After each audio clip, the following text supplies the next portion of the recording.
guide-toi là. Ok? Trop beaucoup les temps, trop beaucoup de camarades. Il y a des camarades qui tuent là, c'est pas avec toi dans des destins qui vont dire, il est réservé pour toi. Regarde tout ça là. Loin de l'ivrognerie. L'ivrognerie, ça veut dire quoi? L'alcoolisme. L'alcool. Ok? Loin de ça. La Bible dit tout, loin de ça. Loin de la luxure. La luxure, c'est quoi? Ça veut dire toutes affaires plus chères, ça même qui m'observe. Toutes affaires plus chères, mon bout de travail, mon pour faire tout, mon besoin gagner. Ça veut dire si ni tout, il met un churidar qui coûte 1500 roupies, moi, mon besoin mettre un churidar qui coûte 2300 roupies. Mon besoin montrer, voilà, mon besoin montrer du monde qui m'a pris extra qu'ils ont. Ça veut dire si pour l'anniversaire de tes enfants, tu l'invites 5 du monde, moi pour l'anniversaire de mes enfants, mon besoin montrer toi, moi invite 45 enfants. Je dépense une fortune là, pour montrer toi, mon pied extra qui toi. Même ça fait, je trouve ça beaucoup d'amorisme avec mariage. Chacun nous a pied extra qui sont camarades. Mais le mariage, c'est quoi? C'est un engagement qui doit être fait devant mon Dieu. Qui se pour vivre ensemble, qui se pour honorer aux autres, qui se pour contenter aux autres les uns les autres, jusqu'à qui se finit sur la vie sur la terre. C'est ça le mariage. Et en Christ, c'est s'engager pour servir Dieu ensemble. C'est ça le mariage. Mais qui fait ça? Il fait ça bien. Il a dit, bon, 15 ans après le mariage, encore peut payer.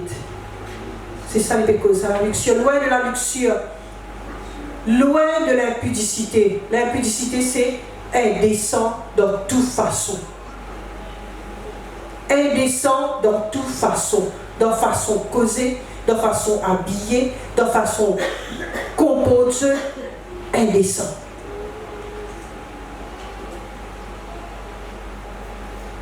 Des querelles, c'est facile.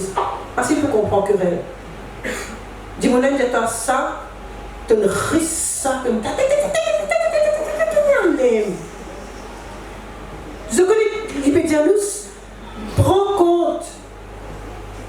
Moi, par contre, première fois, je peux t'en ça, gentil. Mais l'hypédianus prend compte qui savent quelque chose là, pas faire la différence entre la vie et l'amour pour eux. Loin des jalousies.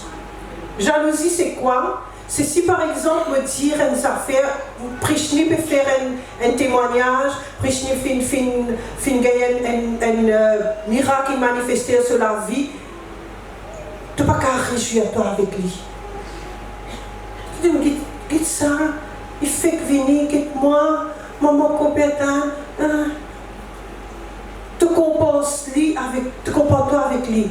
Ou bien, si par exemple, je fais un éloge, l'autre Gianni, je dis, mais Gianni, là, ça, il dit, moi, il passe, tout de suite, tu peux dire, moi, il a fait négatif, l'autre lit. Il n'est pas normal. Ok? Il n'est pas normal. C'est jalousie. Tu n'es pas capable de faire un éloge, l'autre dit, moi, il ne pas le faire l'autre, toi. Mais ce jour, ça, ce saison, ça. La Bible dit à nous faire attention, ça va, quelque chose là. On complice à ce là. Ok? C'est la première fois que ça va faire là. Voilà, je comprends. Bon, il dit déjà que c'est ce là. Mais il peut dire ce là, dernier rappel. Dernier rappel. Change de mentalité, change de manière de faire, change de la vie. Dernier rappel. Je te rappelle si la cloche qui me tendait, c'est quoi ça? Dernier tour, la piste. Alléluia. Et la Bible dit nous, habille avec le Seigneur Jésus-Christ. N'a pas prendre soin de la chair pour satisfaire les convoitises. Ok? Faire attention. C'est un message d'avertissement que le Seigneur Jésus peut faire à nous aujourd'hui. Alléluia. Parce que là, le dire qui peut dire la fin des temps, la fin des temps, la fin des temps. Mais comment nous pouvons connaître qui est vraiment la fin des temps? Nous venons de la Bible dans Marc le chapitre 13. Marc le chapitre 13.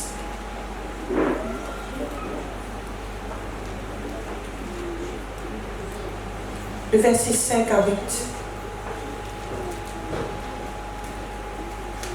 Lorsque Jésus sortit du temple, un de ses disciples lui dit: Maître, regarde quelle pierre et quelle construction. C'était un chef-d'œuvre d'architecture, sa temple-là. Jésus lui répondit: Vois-tu ces grandes constructions? Il ne restera pas pierre sur pierre qui ne soit renversée. Et n'importe eux peut faire construction en ce moment. Faire attention. Quand nous pouvons à le ciel, nous ne pouvons pas sortir bloc, ciment, macadam avec nous. Ok? Payer un moyen pour nous monter avec ça. Alors, il ne faut pas, tu es capable de faire construction, mais il ne faut pas que construction vienne une barrière en toi avec ce qui bon Dieu, en toi avec ce qui bon Dieu dit à toi faire. Ce qui bon Dieu dit à toi faire passe avant, après il est là. Tu as construction. Parce que de toute façon, quand tu peux aller, tu peux quitter ça derrière. Ok? Alors Jésus peut dire, pas pour pierre sur pierre qui ne soit renversée. Il y a assis sur la montagne des Oliviers en face du temple. Et Pierre, Jacques, Jean et André lui firent en particulier cette question. Dis à nous quand ça va arriver. Ça veut dire quand est-ce que le temps peut détruire? Et à quel signe connaîtra-t-on que toutes ces choses vont s'accomplir? Il y a trois petites choses là-dedans en fait. Hein? Il y a trois petites choses là-dedans. Il y a une destruction le temple. Il y a une l'avènement de Jésus. Et il y a une la fin de toutes choses. C'est trois affaires complètement différentes. Mais maintenant, mettre ça trois là, là, c'est une question. Ok? Quand est-ce que le temps peut détruire? Quand est-ce qu'il peut venir? Et quand peut venir la fin des temps? Bon, première affaire, il y a un événement là-dedans infini. Il ne restera pas pierre sur pierre qui ne soit renversé.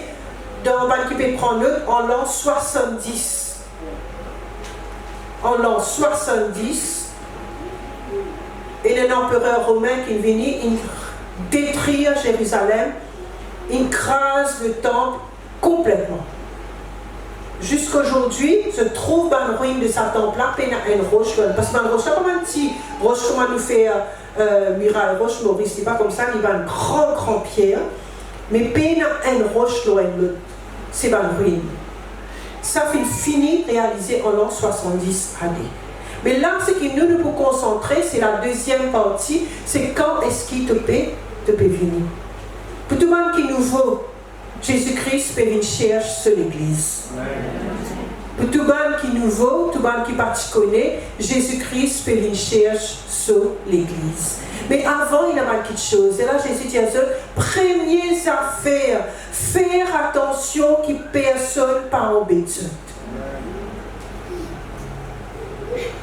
Ce message qui m'a pas pour eux aujourd'hui, il n'est pas un message pour faire eux peur. Pas essentiellement pour faire eux peur, pour faire eux désespérer, décourager. Mais il y a un message d'avertissement. Jésus dit, faire attention que personne pas embêté. Alors, c'est qui, premières affaires qui nous remarquent, qui est un signe de la fin des temps, c'est qui, il y a beaucoup de mensonges, il y a beaucoup de séduction dans ce temps-là. C'est quoi séduction? C'est faire une petite chose mauvaise paraître bon. Nous connaissons plusieurs histoires. Un garçon, un petit fille marié, tout est correct, l'état est marié, là trouve vraie face de la personne, là dit mon pour dire une cachette sur vraie figure. C'est quoi ça? Séduction. Ok? C'est séduction.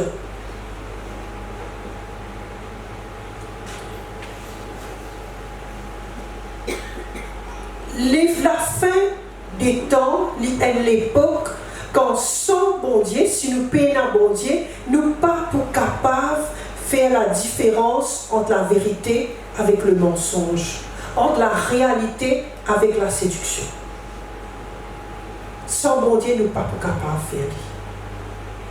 À cause de ça même, Éphésiens dit à nous, revêtez-vous de toute l'armure de Dieu afin de pouvoir tenir ferme contre les ruses du diable. Ok? Parmi ces ruses-là, nous trouvons un faux Christ. Car plusieurs viendront sous mon nom, verset 6, plusieurs viendront sous mon nom, disant c'est moi, et ils séduiront beaucoup de gens. Beaucoup de monde pour déclarer qu'ils ont même sauvé Allah. Ils ont même Christ. Et de pour embête beaucoup de monde. Et les temps du monde là, il finit rentre dans un système. Là, du monde là réalisé qu'il est emprisonné, il n'est pas capable de sortir. Et là, le diable finit. Nous gagnons cela parmi certains jeunes de cas pas connus. Finalement, un qui par exemple qui s'appelle David Koresh. Qui se rappelle? Vous pensez que c'est un âge pour rappel. David Koresh, c'était un qui est issu de l'église adventiste, mais essentiellement du partenariat de la foi adventiste. Et il embête un groupe de monde, il faisait penser lui-même le Christ, il rentre. Dis-moi dire l'assemblée est une secte, mais non, l'assemblée n'est pas une secte. Une secte, c'est un système qui, quand on rentre, ne peut pas sortir. Et là, à la fin de ça, là, tu ferais un suicide collectif. Tout le monde. C'est ça. Le faux Christ. Du monde qui donne toi une fausse promesse pour te toi. Comment savoir entre le vrai et le faux? Nous avons la parole de Dieu, nous avons l'Esprit bon Dieu. Posez les questions, vous autres. N'a pas rentre dans tout vent de doctrine. Prends les temps, demande bon Dieu, cause en lit. Dis Seigneur, cause avec moi, montrez-moi de la parole de Dieu. Est-ce qu'il est bon ça? Est-ce qu'il n'est pas bon ça? Est-ce que ça dit mon là, il ferait même ce qu'il peut dire, ou bien ça dit mon là, elle fausse ça? Est-ce que c'est ça ce qui est là pour moi, ou bien pas dit ça? Et bon Dieu pour répondre toi. Si tu poses des questions avec un cœur sincère, il pour répondre toi. Première affaire qui nous remarquait, les dire, faux Christ. Et je pour embête beaucoup du monde. Dis pas moi ça. Pas moi ça. Pas pour embêter moi. Pas pour embêter moi. Pour contre l'esprit bon Dieu. Pour contre l'esprit bon Dieu. Il peut amener moi tout le temps dans la vérité. Emmène-moi tout le temps dans la vérité. Jamais me pour rendre de calice cassé. Jamais me pour rendre de calice cassé. Ok. Pas de jeune connaît calice cassé qui était? Ok. Verset 22. Il s'élèvera de faux Christ et de faux prophètes. De faux Christ et de faux prophètes. Un faux prophète, c'est quoi? C'est un démon qui dit quelque chose dans la vie, mais pas par l'Esprit bon Dieu. Comment tu connais vrai ou bien faux ça? Comment tu connais? Par l'Esprit bon Dieu. Et dans certaines choses, avec la connaissance de la parole de Dieu, tu es capable de discerner plus facilement parce que c'est la parole de Dieu qui est inspirée par l'Esprit de Dieu. Plus tu connais la parole de Dieu, plus tu es capable de discerner entre le vrai et le faux. Mais si tu es nouveau, tu ne connais pas la parole de Dieu. Je ne veux pas dire que tu es besoin de suivre une fausse. Suivre ce qui le Saint-Esprit peut guide-toi. Ok? N'a pas rentre dans tout ce qui dit monde dit à toi. N'a pas guette toute qualité message sur YouTube et n'a qui vrai et n'a qui fausse. Ok? Le but c'est pas rendre de Samaritain là un jour peut-être qui nous va rentrer là-dedans. Dans 2 Corinthiens, le chapitre 11, il décrit un fausse apôtre. Un faux apôtre est tombé de monde. Et si un chrétien, c'est quelqu'un qui gobe tout ce qui se dit à eux, je vient par proie à sa monde là. Et qui fait, je vise ban monde, je vise pour enrichir eux-mêmes au dépend de sa ban là. Vous avez compris? Ça veut dire qu'il faut passer un dibère pour lui convaincre Patricia, donne-lui 25 000 roupies, et lui faire ça d'une façon tellement spirituelle que Patricia, s'il paye dans leur mur de Dieu au lit, il rentre de la sauce. Faire attention. Ok? Nous prenons par exemple, je trouve Rajiv devant moi. Rajiv il vient là nouveau. Il a un message qu'ils avaient entendu avant, on type de lien barachois. C'est un bon type de lien barachois. Qui n'arrivait après quand on a dit aux paroles là, Rajiv? Bonne game au barachois. Ça, c'est une vraie prophétie. C'est un monsieur dimanche dernier, tu es venu, tu te rappelles, tu as 2 Mike. Tu as un Mike qui, la première fois, vient à l'église. Zaméline gagne des affaires comme ça, il a dit, il participe au travail, il participe au travail. Est-ce qu'il est là, le Mike, là? Il est là aujourd'hui? Non, je suis maintenant au travail. Alors, je participe au travail. Il gagne une parole, faire 3 pas devant, il fait 3 pas devant, dans la semaine, il gagne 3 propositions de travail. Samuel rentre dans l'église, l'état dit, il fait 3 pas, il fait 3 pas, il gagne 3 propositions de travail. Non seulement il gagne pour lui, il gagne pour les autres camarades qui sont chômeurs. Okay? Et il y en a plusieurs ça. Mais il y a un petit monde qui dit, toi, quelque chose, mais quelque chose là pas réalisé. Il y a un faux prophète. Okay? Il y a un vrai, il y a un faux. Il y a un faux enseignant. Un faux enseignant qui se fait, je prends la parole de Dieu, je déforme lui pour se introduire dans une doctrine qui n'est pas biblique. Et les temps sont arrivés, du monde-là abandonne la foi et du monde-là commence à croire dans le mensonge. On appelle ça l'apostasie. L'apostasie, c'est quoi? C'est quelqu'un qui peut servir le Seigneur, il peut croire dans la parole de Dieu, et puis il y a quelque chose qui est arrivé qui lui dit, aïe, je ne peux plus croire à ce là. Vraiment, c'est une parole là, ma fille. Ce message là, les années 53 là, de quoi livrer ça? Dis-moi, pour venir avec toi comme ça. Qui est arrivé? Apostasie, dis-moi, il abandonne la foi.